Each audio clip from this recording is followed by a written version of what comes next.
অনেকে বলে আল্লাহর মাজারে গান হয়, শরীয়ত বিরোধী কাজ হয়, এই জন্য আমরা যাই এটা ভাঙতাম। মাজার ভাঙ্গে এমুকে খারাপ অমুকে খারাপ, এখানে গান হয়, এখানে অসামাজিক কাজ হয়, মাজার ভাঙতে যায়। আর তোমরা মাদ্রাসার ভিতরে যে হুজুর যে এত বড় জঘন্য কাজ, একের উপর একটা নতুন না, সেই ওই ইতিহাস স্বাধীনতার আগে থেকে যে এইরকম আকাম কুকাম চলতেছে, কই এখন তোমরা ওই মাদ্রাসা ভাঙতে যাইতে পারো না? এখন ঘুমাই রয়েছে কেন? মৌলবীরা ইসলামের স্লোগান দিয়ে যে রাজপথ গরম করো, এখন তোমরা কোথায় ঘুমাই রইছ? কোথায় ঘুমাই রইছ? আমরা বারবার বলছি, যদি কোনো মাজারে অসামাজিক কাজ হয়, আমরা ওই অসামাজিক কাজকে প্রতিরোধ করব। আল্লাহর ওলির মাজারে আক্রমণ করা যাবে না। এখন তোমাদের মাদ্রাসায় যে এরকম অপ্রীতিকর ঘটনা হয়, একের পর এক যে অসামাজিক কাজগুলো হচ্ছে, এখন তোমরা কি মাদ্রাসা ভাঙতে পারো না? এরার ইতিহাস জাতি এখন দেখতেছে, সিসি দিতেছে, লজ্জা মুখ দেখাইতে পারেন এই সমস্ত কুলাঙ্গার গোলার কারণে। কথা বলেন ঠিক না বেঠিক? আবার অনেকে দালালিও করা শুরু করছে। ভাগ্য ভালো যে ডাক্তারটা ম্যাডামটা কি সুন্দর স্টেটমেন্টটা দিছে, এই হুজুরটার কথা কইছে, নাইলে তো মামলা এখনো তো চেষ্টা করতেছে টাকা টোকা দিয়া, ওই বাদী পক্ষকে হুমকি টুমকি দিয়া এটাকে দাফন করে দেওয়ার জন্য। দাফন করার সুযোগ নাই। অপরাধী যে হবে তাকে অফকোর্স আইনের আওতায় আনতে হবে। কথা বলেন ঠিক না বেঠিক? আর দর্শকের পক্ষে যারা যে আইনজীবী ফাইল ডিল করবে, ওই আইনজীবীর বিরুদ্ধে অবস্থান নিতে হবে। কথা বলুন ঠিক কিনা বেঠিক? এই জন্য আপনাদেরকে বলবো, সতর্ক থাকবেন। ছেলে মেয়ে কোথায় পড়াবেন, আল্লাহর হস্তে চিন্তা ভাবনা করে পড়ান। এদের কাছে ছেলেও নিরাপদ নাই, এদের কাছে মেয়েও নিরাপদ নাই। আরে কুত্তাও তো একটা ভাদ্র মাসে কার্তিক মাসে যখন কুত্তাও যখন পাগল হয়, তখনও তো কুত্তা ওই বড় কুত্তা দেখে, ছোট বাচ্চাটা সে কিন্তু টাচ করে না। কথা কোন ঠিক না বেঠিক? এরা তো কুত্তার চাইতো আরো অদম হয়ে গেছে। কথা বলেন ঠিক না বেঠিক? জুতা দিয়া বাইরে ফাটাই যাওয়ার দরকার। এই সমস্ত বেঙ্গার সাতার মতো মাদ্রাসা দিয়া এই মাদ্রাসার ভিতরে ছেলেকে ধরে আকাম করতেছে, মেয়ের সাথে অসামাজিক কাজ করতেছে, রাষ্ট্রের পক্ষ থেকে কোনো ব্যবস্থাপনা নাই। অনতি বিলম্বে এই সমস্ত মাদ্রাসাগুলোকে ফাইন্ড আউট করে, যেই মাদ্রাসায় এই সমস্ত ঘটনা হয়, এইগুলোকে পানিশমেন্টের ব্যবস্থা করা দরকার। কথা বলেন ঠিক না বেঠিক?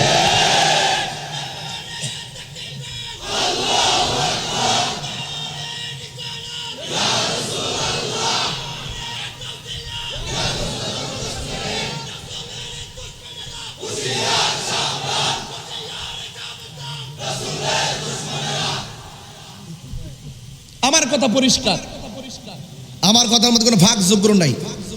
কে কি কইব না বলবে এটা শোনার টাইম তাহেরিন নাই, এটা পরিষ্কার কথাই।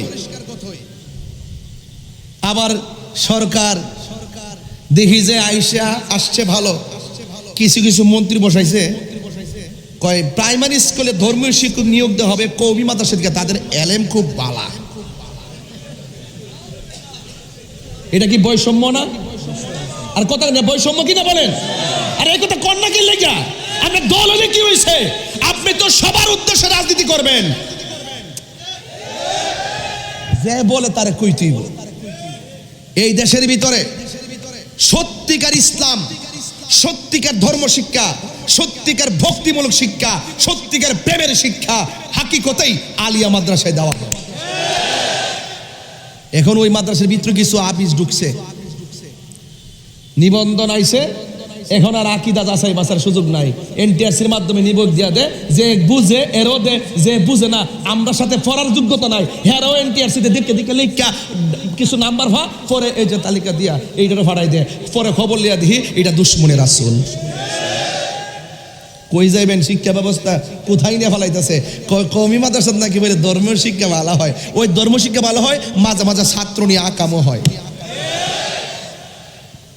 একমাত্র এদের বিরুদ্ধে আইনি কোনো অ্যাকশন না থাকার কারণে, তদবিরের কারণে আর স্বজনপ্রীতির কারণে ওই সমস্ত নাজেহালদের বিরুদ্ধে, বিয়াদবদের বিরুদ্ধে আইন না থাকার কারণে ওরা যা মনে চায় তাই করে। কথা বলে ঠিক না বেঠিক? আমি মাদ্রাসার শিক্ষা ব্যবস্থার বিরুদ্ধে না, একের পর এক ঘটনাগুলো ঘটতেছে কেন? জবাবদিহিতা না থাকার কারণে। কথা বলে ঠিক কিনা? আমি বলছি অপরাধী যে হোক তাকে শাস্তির আওতায় আনতে হবে। আর আমার মা বোনদেরকে বলবো, যে কোনো মাদ্রাসায় মেয়েদেরকে ভর্তি করাবেন না। আপনার মেয়ে আপনার ছেলে সব জায়গায় নিরাপদ না। নিজে নিয়ে যাবেন, আবার নিজে নিয়ে আসবেন। কোনো ধরনের বাসায় কাউকে রাখছেন তাকে দিয়েও পাঠাবেন না, কোনো কাজের মানুষ রাখছেন তাকে দিয়েও পাঠাবেন না। এখন এমন একটা অবস্থা হয়েছে আপনার সন্তানকে কিডন্যাপ করে। আজকে ঘটনা ঘটছে কি জানেন? ধান নিতে আসেন, অনেক লিখে ধান নেয় না, এক জায়গা থেকে আসছে ধান নেওয়ার জন্য, মালিক পক্ষ তাকে রাখছে, রাখার পরে একদিন বাড়িতে থাকছে, পরের দিন রাত্রিবেলা মালিকরে মাইরা ভিতরে স্বর্ণ গয়না যা আছে তারা লইয়ে গেছে। এবার বিশ্বাস করবেন কাকে? এখন কিন্তু আমরা খুব জীবন রিস্কের মধ্যে আছি। এই মব ভায়োলেন্স এই 2 বছরে যেভাবে বৃদ্ধি পেয়েছে, এগুলো আগে ছিল না। এগুলো কিন্তু এখন কেউ কাউকে মেরে ফেলাটাকে কিছুই মনে করে না। এদের লাগাম ধরতে হবে, অপরাধীর বিরুদ্ধে আইন লাগবে, শাস্তি লাগবে। কথা বলেন ঠিক না বেঠে? আর দিল যদি নরম করতে চান, অন্তর যদি শুদ্ধ করতে চান, তাইলে আল্লাহর ওলিদের দরবারে যান, যেখানে গেলে আপনি খুন কি বুঝবেন না, ধর্ষণ কি আবার মাথায় ঢুকবে না, এবং মানুষকে ঠকানো কি এগুলো মাথায় ঢুকবে না। তার একটাই চিন্তা থাকবে, বসে থাকবে হাটহাজারি, তার অন্তর পরে থাকবে সোনার মদিনা। কথা বলেন ঠিক না বেঠি? আল্লাহর ওলিদের দরবারে খাজা গরিবে নওয়াজ, তিনি এই ভারতবর্ষে এসেছিলেন বলেই তো এই জায়গা আলোকিত। কথা বলেন না কেন? আজকে আমরা খাজার বাবার শান যখন গাই, তখন তারা গাজা বাবা বলে। নাউজুবিল্লাহ কর না কেন? তারা তো নামই শুনতে পারে না, শুধুমাত্র বেতের বাড়ি খাইব দেখা, শুধুমাত্র মঈনুদ্দিন চিশতি রহমাতুল্লাহ কি কিছু মানে, আর নাইলে মানতো না। ওরা দেখছেন না আমার নবী পাক সাল্লাল্লাহু আলাইহি ওয়াসাল্লামের রওজা মুবারক পর্যন্ত ভেঙ্গে দেওয়ার ব্যাপারে গোপনে গোপনে ষড়যন্ত্র করে। আবার কি বলে জানেন? কয় এটা স্পর্শকাতর জায়গা, নাইলে এটাও ভেঙ্গে ফেলা হতো। কত বড় বিয়াদব দেখছেন? এদের সাথে ইসলামের এবং সমাজের কোনো সম্পর্ক। মাথায় রাখবেন, যা বলছি মাথায় রাখবেন। এখন হুজুররা ঘুমাই গেছে গা, চেয়ার পাইছে না, বেহেশতের টিকিট বেচছে মোটামুটি একবারে শুদ্ধ হয়ে গেছে গা। এখন আর সংসদরা 2 মাস 14 দিন গেছে ভাই, একটা লোক কথা কয় না, শুধুমাত্র কেমনে ক্ষমতাটা একটু বাড়াইতে পারবো মৌলবীটি, খালি সেই প্রসেসিং এ ব্যস্ত আছে। তবে মনে রাখো, 1 মাকে শীত যায় না। কথা কি সঠিক না বেঠিক বলেন? আহলে সুন্নাত ওয়াল জামাতের 65% কে মাইনাস ফর্মুলা রাখা তোমরা মনে করতেছো তোমরা তেল্লা মাথা তেল দিয়া বেশি দিন টেকসই হয়ে যাবে গা। আল্লাহর ধরা কিন্তু নরম না, খুদায়ে গজব না ইমাইব। কারণ কেন? তোমরা 2 বছরের ভিতরে 97টা মাজার ভাঙছো। আল্লাহর গজব আসবে। মান আদালি ওয়ালিয়ান ফাকাদ আযানতুহু বিল হারবে। যারা ওলি আল্লাহর বিরুদ্ধে অবস্থান নেয় তাদের উপরে খুদায়ে গজব পড়ে। আসতেছে কেবল ক্ষেতের ইটা ক্ষেত ভাঙবে ইনশাআল্লাহ, আমি দেখে যাব। খাজা গরিবে নওয়াজের আব্বার নাম কি মনে আছে না আপনাদের? মোহাম্মদ গিয়াসউদ্দিন। আমার নামটা কি? তাহলে আমার আম্মা খুব বুদ্ধি করে নামটা রাখছে না? আলহামদুলিল্লাহ। কোন কি লেগে একটা তাবাররুক তো আসে, তাকাসসুস যেহেতু আমি গিয়াসউদ্দিন, একটা হিসাব নিকাশ তো। তা আমি যার ওয়াজ করতেছি, যদি ওনার আব্বাজানকে স্মরণ না করি, এটা হক আদায় হবে না। সিন্নি খাইলা কার দ্বারা মোল্লা চিনলা না। হ্যাঁ, গাছের গোড়ায় আপনি সন্তান এলএলবি পাস করতে পারেন, আপনি আইনজীবী হতে পারেন, আপনার বাবা কৃষক হতে পারে, কিন্তু আপনার কাছে আপনার বাবা অনেক সম্মানী। কথা বলে ঠিক না বেটে? আমার পরিষ্কার কথা আর কি, এই জন্য আমি স্মরণ করলাম। অবশ্যই তিনি মাদার জাতরি, অবশ্যই সম্মান, কিন্তু বাবাকে তো মনে রাখতে হবে। বাবার নাম হলো হযরত গিয়াসউদ্দিন রহমাতুল্লাহ আলাইহি। ওনার আম্মা জান হলো উম্মুল ওয়ারা। উম্মুল ওয়ারা, আল্লাহু আকবার বলবেন না? ওনার আব্বা আম্মা দুনিয়ার থেকে বিদায় হয়ে গেছে। আচ্ছা, বাবা মা যার থাকে না, সংসারে হাল ধরতে হয় কি হয় না?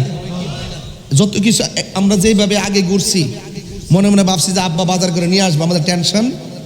আর বাবা যখন চলে যায় তখন মনে মনে ভাবতেছি, আরে ঘরে বলি যে কি কি নাই একটা তালিকা লিখে দাও। এত বড় তালিকা লিখে দেয়, দোকান থেকে যায় বস্তা বইরে আইন না। যখন একদিন আনি তখনই ক্লান্ত হয়ে যায়, পরের দিন একটা ছেলে ভাড়াই দেই, আরেকদিন দোকানদারে ফোন দিয়া যায়, আরেকজনকে পাঠায়। আর আমার বাপে তো এগুলা প্রতিদিন হাতে কইরা গেছে। আরে 10 টাকা ভাড়া না লাগবে, এই জন্য 10 টাকার ভাড়া না নিয়া 10 টাকা দিয়া সন্তানের জন্য কয়েকটা কলা কিনে আনছে, আমার পোলা খাইলে প্রোটিন হবে। এভাবে হাতের মধ্যে 2 হাতে ধরে ব্যাগ নিয়া আমার বাপ বাজার করে আইন না আমাদেরকে মানুষ করছে। এটা কি ভুল গেলে চলবো? আর এটা বললে কি আমার লজ্জার কোনো ব্যাপার আছে? মা কি জিনিস? মা কইছে গো ফুত তোর আব্বা তো খাইছে না, তোর আব্বারে লইয়া খামু, অথচ ফুতাইত্রে পেট ভইরা ভাত খাওয়াইছে, ছেলে মেয়েগুলাকে পেট ভইরা ভাত খাওয়াইছে। খবর নিয়ে দেখলাম পাতিলের ভিতরে আর খাবার, এটার নাম মা বাপ।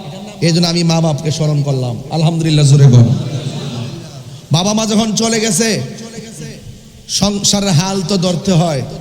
কিছু জমি জামা ছিল, হযরতে মুঈনুদ্দিন চিশতি রহমাতুল্লাহ আলাইহি ওই বাগানের মধ্যে গিয়ে পরিচর্যা করতেছেন, আর যা হয়, যা উৎপাদন হয় তা দিয়া সংসারটা চালায়।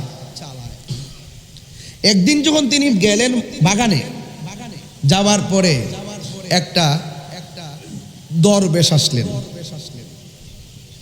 দরবেশ আসার পরে তখন দরবেশের চেহারার দিকে তাকিয়ে হযরতে মুঈনুদ্দিন চিশতি রহমাতুল্লাহ আলাইহি বাগান থেকে কিছু ফল দিয়ে ওনাকে মেহমানদারি করলেন। আজকে যে আমি আসছি, ঘরে ঢোকার সাথে সাথে ফল নিয়ে আইছে, স্মরণ করতেই শুকরিয়া আদায় করতে হবে। আর বিশ্বাস করেন কিনা জানি না, বললে তোর অসুবিধা নাই, এতগুলা ফল টল খাওয়ায় যখন খাবার রুমে নিছে, যাইয়া দিয়ে এত বড় খাসি পুরাটা একদম মনে হয়েছে যে আমি আপনার মধ্যে জামাই রে কি কো, বিয়ে করতে আসে তারে কি কো, দুলা দুলা মনে হয়েছে দুলা আইছে যে একবার খাসি একটা দিয়ে মাছটা চিংড়ি মাছ দিয়ে অনেক বড় একটা আয়োজন করেছে। আপনি সাথে আসলেন না? হাত তোলেন, সাক্ষী রাখছি। মারহাবা জোরে ঘর চেয়ারম্যান সাহেবের সাক্ষী রাখছি। আমার ভাইয়েরা, এরপরে খাওয়া দাওয়া করলাম, শুকরিয়া আদায় করলাম, আলহামদুলিল্লাহ। ওই দরবেশকে যখন ফল খাওয়ালো, দরবেশ তখন ডাক দিয়ে কয়, তোমার নাম কি? মুঈনুদ্দিন তো প্রথম নাম ছিল না, তিনি বলতেছেন আমার নাম হলো হাসান। বলেন না সুবহানাল্লাহ। নামটা কি বলছে? আমি এখান থেকে ধর উদ্দেশ্য যে এই বাচ্চারা যেন ইতিহাস জানে, এখান থেকে ওয়াজটা ধর উদ্দেশ্য হলো কিশোর বয়সের পোলাপান যেন ইতিহাস জানে। কারণ আমরা কিন্তু অনেকভাবে ইতিহাস ভুলে যাচ্ছি। এই ওয়াজ কিন্তু হয় না, বিভিন্ন ওয়াজ হয়, বাট এই ইতিহাসগুলো গুড়ার থেকে তোলা হয় না। কারামত বলে আমরা ওয়াজ শেষ করে ফেলি। জিজ্ঞেস করছে তোমার নাম কি? বাবা তোমার নাম কি? কয় আমার নাম হাসান। দরবেশ বলতেছে তোমার নামটা যেমন হাসান, হাসান অর্থ যেমন সুন্দর, তোমার চেহারাটা যেমন সুন্দর, তোমার মনটা আরো সুন্দর। আরো বড় করে বলে না সুবহানাল্লাহ। বাস আমি খাইলাম, শুকরিয়া আদায় করছি, যারা খাওয়াইছে এরা কি একটু শান্তি পাইতেছে না? খাজা গরিবে নওয়াজের ওই হাসান মুঈনুদ্দিন চিশতি রহমাতুল্লাহ আলাইহির মনের ভিতরে একটা শান্তি লেগে গেছে। এখন দরবেশ বলতেছে এই লোকটার কাছে আসলাম, না চাইতেই আমাকে খাবার দিল, আমি এটা ঋণ কিভাবে শোধ করব? তখন তিনি ব্যাগের ভিতর থেকে রুটি বের করলেন, রুটি বের করে রুটিটা চাপা দিলেন, চাপা দিয়া ওই হাসানকে খাওয়ায় দিলেন। খাওয়ায় দেওয়ার পরে জিজ্ঞেস করছে বাবা আপনার নাম কি? তাই আমার নাম হলো হযরতে ইব্রাহিম কান্দুজি রহমাতুল্লাহি আলাইহি। ইতিহাস খাজা গরিবে নওয়াজের কথা চলছে, শেষ পর্যন্ত যাবেন কিন্তু ইনশাল্লাহ। আমার ফালায় কেউ যায় না, আমি প্রথম দিকে ধরছি বোকামি কইরা, কিন্তু প্রেমের সাথে ধরছি। আচ্ছা বলুন তো দেখি, আল্লাহর ওলিদের জবানের ভিতর থেকে কোনো চাবায়া জিনিস যদি বের করে, অথবা তিনি খাওয়ার পরে উচ্ছিষ্ট যদি রাখে, সুরুল মুমিনের শেফা। সুবহানাল্লাহ বলবেন না? মুমিনের উচ্ছিষ্ট হলো শেফা, রোগের কারণ হয়। এই কথা বলার পরে তিনি যখন চলে গেলেন, খাজা গরিবে নওয়াজের ভিতরে একটা তুফান শুরু হইছে। কি তুফান শুরু হইছে? বাড়ি আর ভালো লাগে না, জায়গা জমি আর ভালো লাগে না, কাজকর্ম আর ভালো লাগে না। ওই চাবানি খাওয়ার পর ভিতরে একটা তুফান শুরু হইছে, এটাকে বলা হয় আধ্যাত্মিক প্রেমের তুফান। রাসূল বলেন শরীয়ত হলো আমার কথা, তরিকত হলো আমার কাজ, হাকিকত হলো আমার অবস্থা, মারিফত হলো আমার গোপন রহস্য। তা আমার ভিতরে একটা আধ্যাত্মিক চেতনা ডাইরেক্ট ভিতরে মানে পাগল হয়ে গেছে। খাজা গরিবে নামাজের ভিতরে একটা প্রেম দুলতেছে, কোনো কিছুই ভাল লাগে না, সব ছাইরা দিয়া তিনি চলে গেলেন বুখারা। সুবহানাল্লাহ বলবেন না? সেখানে যে গেলেন, সেখানে ওনার সাথে একজন লোক ছিলেন সফর সঙ্গী, ওনার নাম হলো কুতুবউদ্দিন। সুবহানাল্লাহ বলবেন না? তিনি যখন সেখানে চলে গেলেন, সেখানে যাওয়ার পরে একটু চোখ লাগালেন, ভিতরে ভিতরে একটু মদিনা দেখার জন্য ওনার মনটা পাগল হয়ে গেছে। এই মদিনা যেতে চান কি চান না? কারা কারা চান হাত তুলে দেখেন না কেন? নারে তাকবীর, নারে রিসালাত, আহলুস সুন্নাত ওয়াল জামাত। মদিনায় চলে গেলেন, আল্লাহর হাবিব সাল্লাল্লাহু আলাইহি সাল্লামের রওজা মুবারক জিয়ারত করে ওনার একটু চোখ লেগে গেছে। চোখ লেগে যাওয়ার পরে তিনি স্বপ্নে দেখতেছেন। আচ্ছা, নবীরে যে স্বপ্নে দেখে, সে কি সত্য দেখলো না মিথ্যা দেখলো? নবীকে দেখলে জাহান্নামের আগুন, আরো জোরে, জাহান্নামের আগুন। বাস, স্বপ্নে এসে রাসূল কি বললেন? তোমার নাম মুইন। তোমার নাম কি? মুইন অর্থ কি? সাহায্যকারী। মুইন অর্থ কি? তুমি এখান থেকে হিন্দুলে যাবে, সেখানে দিনের কথা বলার কেউ নাই, সব দিন বহির্ভূত। তুমি আমার পক্ষ থেকে সেখানে গিয়ে দিনকে সাহায্য করবে। ওনার নাম মুইনুদ্দিন, দিনের সাহায্যকারী, দিনের। তিনি ঘুম থেকে উঠলেন, উঠার পরে মনে মনে ভাবতেছেন, আমি যে স্বপ্নে দেখলাম রাসূল আমাকে বলল হিন্দুলের জন্য, আমি তো সেই এলাকায় কখনো যাই নাই, রুট ম্যাপ তো আমি জানি না। যেমন আজকে যে আমি আসছি বারোয়ার হাট দিয়া এদিকে ঢুকে আসছি, আসার সময় রুট ম্যাপ কত কিলোমিটার, এত কিলোমিটার, ওই দিক দিয়ে আসলে কত, এত কিলোমিটার। দেখলাম যেখানে কিলোমিটার কম, এই দিকে ঢুকে গেলাম, নিরিবিলি আইসা বললাম গাড়ি করে কম। তো খাজা গরিবে নওয়াজ বলতেছে, রাসূল যে আমাকে বলল হিন্দুলে যাওয়ার জন্য, আমি তো চিনি না, আমি যাব কিভাবে? কুতুবউদ্দিনকে নিয়ে ব্যাখ্যা করতেছেন। এখন আসলেই তো কথা, যাবে কিভাবে? তখন তিনি আবার চিন্তা করতে করতে ঘুমায় গেলেন। গভীর মনোযোগ, হাইরে হযরত খাজা গরিবে নওয়াজ যখন আগে রাত্রে স্বপ্নে দেখলেন আমার নবী এসেছে, ভাগ্যটা কত ভালো রে। ইব্রাহিম কান্দুজি রহমাতুল্লাহ আলাইহি কি প্রেমের সুধা পান করে গেছে। আরে মদিনা তো আমি চিনি না, যিনি চিনে তার কাছে যাওয়া লাগবে। আল্লাহকে আমি তো চিনি না, যিনি চিনেন তার কাছে যাওয়া লাগবে। আবার আল্লাহ বলে, তুমি যদি না জানো, যিনি জানে তাকে জিজ্ঞেস করো, তার কাছে যাও, জ্ঞানীদের কাছে যাও। এবার খাজা গরিবে নওয়াজ দ্বিতীয়বার আবার ঘুমাইয়া গেলেন। আমার নবী আমার স্বপ্নে যে আইসা বলছি, আহা, হিন্দুলে যাওয়ার জন্য আমি তো চিনি না। এই কথা বলে চিন্তা করতে করতে তিনি ঘুমাইয়া গেলেন। আহা, তিনি যেই মাত্র ঘুমাইয়া গেল, ঘুমের ঘরে আবার নবী এসেছে। আপনারা জবান খুলে বলেন, আশেকের দিলের কথা নবী শোনার ক্ষমতা আছে না? না আছে? এই জন্য আমার যুবক ভাইরা, আমার নবী বলেন, আমার নবী আপনার নবী বলেন, যারা আমি নবীর উপরে মহব্বতে দরুদ শরীফ পড়ে, আমি নবী তাকে চিনি, তার বাবাকে চিনি, তার 14 গোষ্ঠী চিনি, কিয়ামত পর্যন্ত তার নসলে কি হবে কি না হবে, আমি নবী সবাইকে চিনি।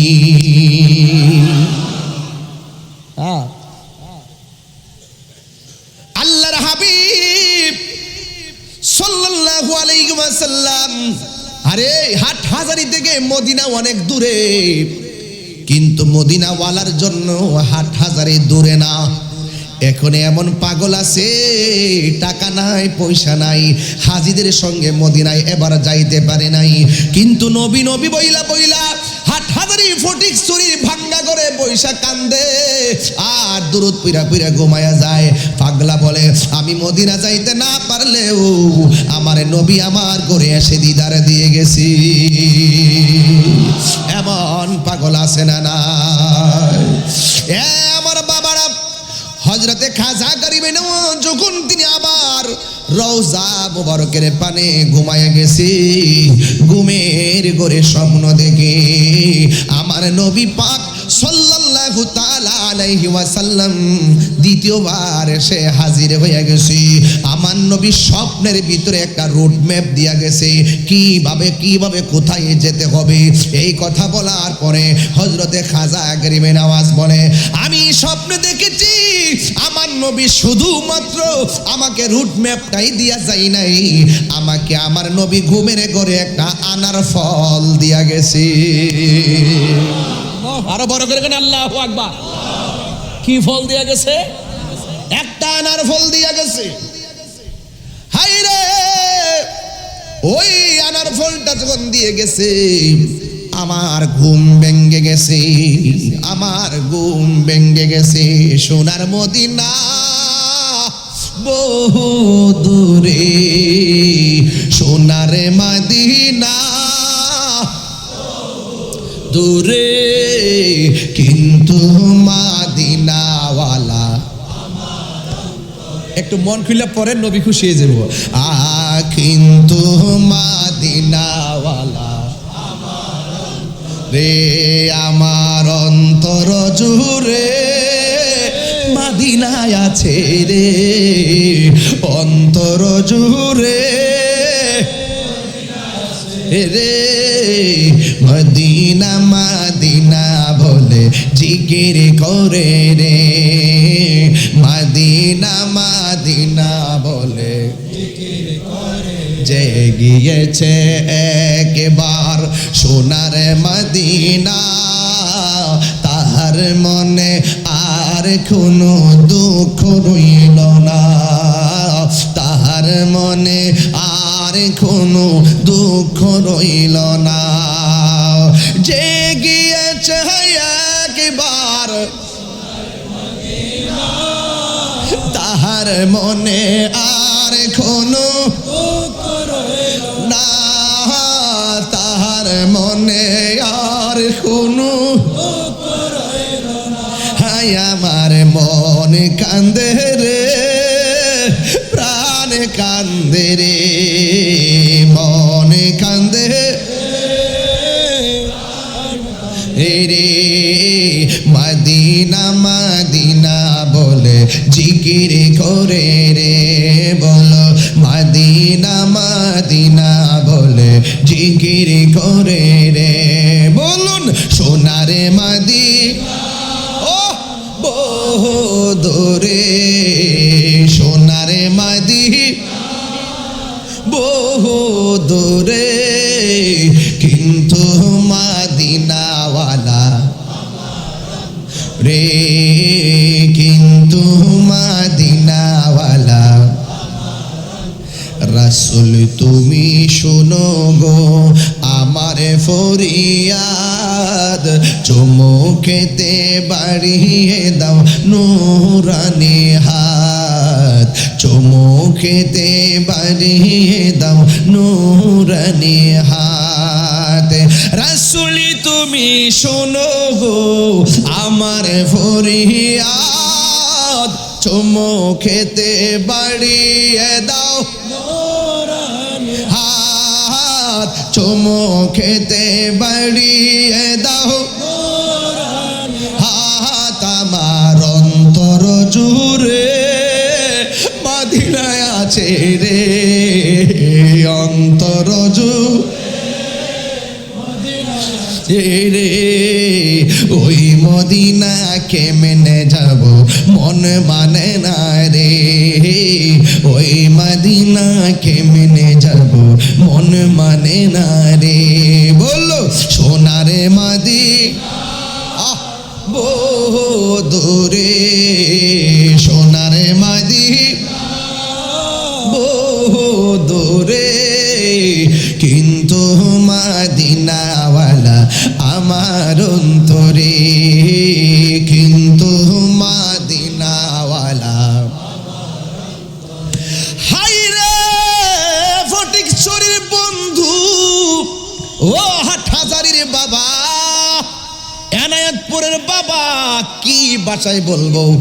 আমার নবীজি স্বপ্নে সে আনার ফল দিয়া গেছে। আমার নবী বলেন, এই আমার নবী কই মান্দ্র আনি ফিল মানাম ফাকাদ রা আল হক ফা ইন্না শাইতান লা ইয়াতামাসসালু বি। আমার নবী বলে, যে ব্যক্তি আমার স্বপ্নে দেখলো সে আমার এই সত্যই দেখলো। শয়তান বাবার সুরত ধরতে পারে, নানার সুরত ধরতে পারে, কিন্তু শয়তান আমি নবীর সুরত ধরতে পারে না। এর দ্বারা প্রমাণ হয়ে যায় আমার নবী আপনার নবী দুনিয়ার কোনো মানুষের মতো না। হাত তুলে বলো ঠিক না বেটা? আমার নবীর সঙ্গে সৃষ্টি জগতের আল্লাহর সঙ্গে যেমন করে সৃষ্টি জগতের কারো কোনো তুলনা নাই। আল্লাহর সঙ্গে যেমন লাইসা, আল্লাহর সঙ্গে যেমন কোনো তুলনা নাই, বেনজির বেমিসাল আল্লাহ খালেক, আল্লাহর সঙ্গে শরীক করা যাবে না। আল্লাহর সঙ্গে যেমন কাউকে তুলনা করলে শিরক হয়ে যাবে, সৃষ্টি জগতে আমার নবীর সঙ্গে যদি কাউকে তুলনা করে সে বেঈমান হয়ে যাবে।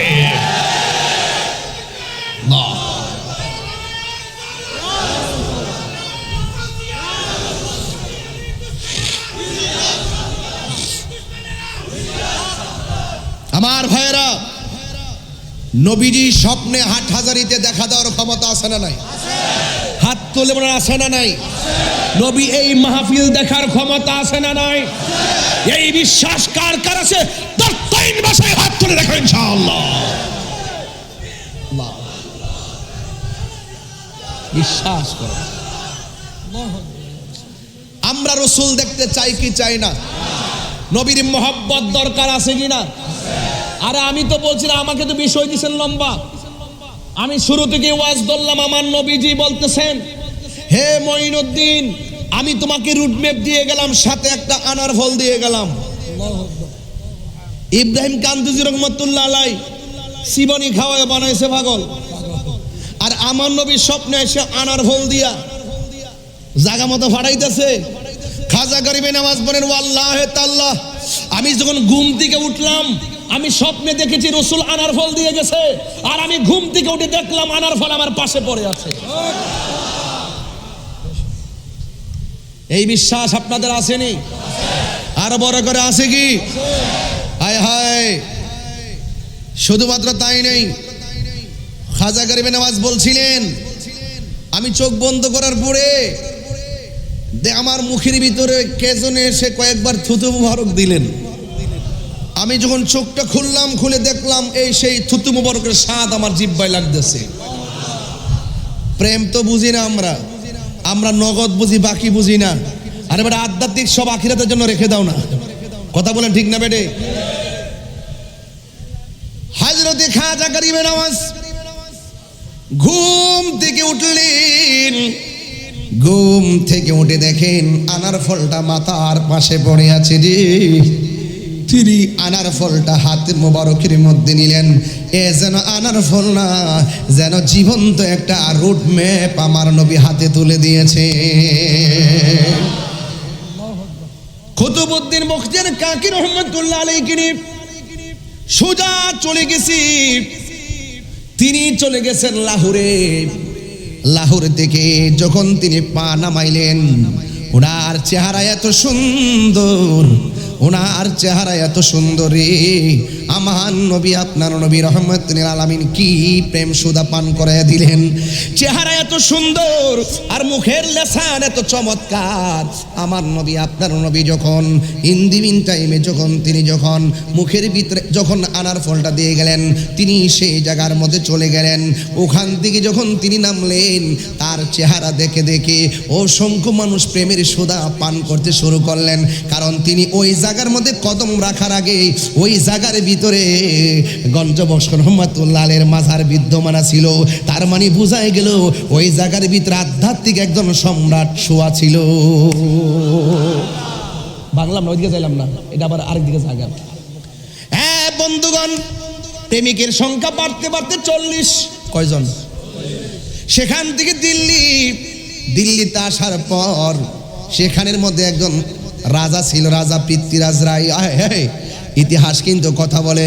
ওই দিকে যাওয়ার আগে একটু ঘটনাটা একটু ভাঙ্গে বইলা দেওয়া যায়। তিনি ওখানে যাবেন, ভালো একদম দরবেশ আসছে।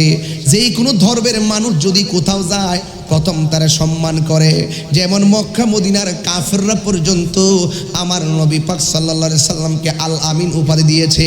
আমার নবী যখন প্রথম কালিমার দাওয়াত দেওয়া শুরু করছে, কাফেররা বলতেছে এতক্ষণ তোমার নীতি দেখে আল আমিন বলেছি, এখন আমাদের বাপ দাদার ধর্মের উপরে চুনকালি মাখবা, তোমাকে আর আমরা মানতে পারবো না।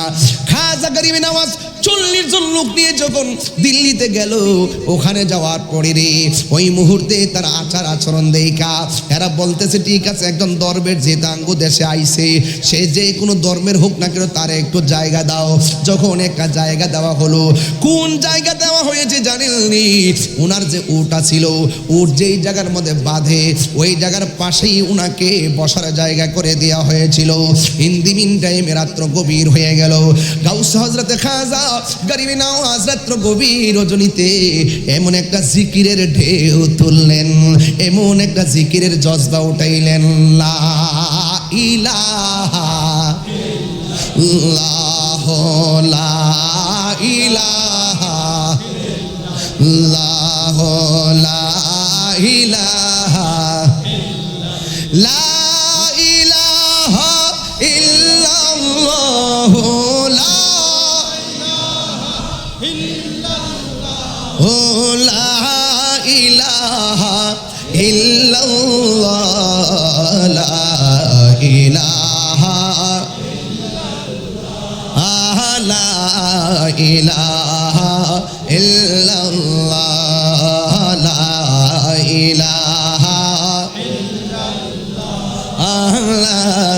ইলাহা এ বহু দূরে মাদিনা, আমরা কেমনে যাব জানি না, বলুন বহু দূরে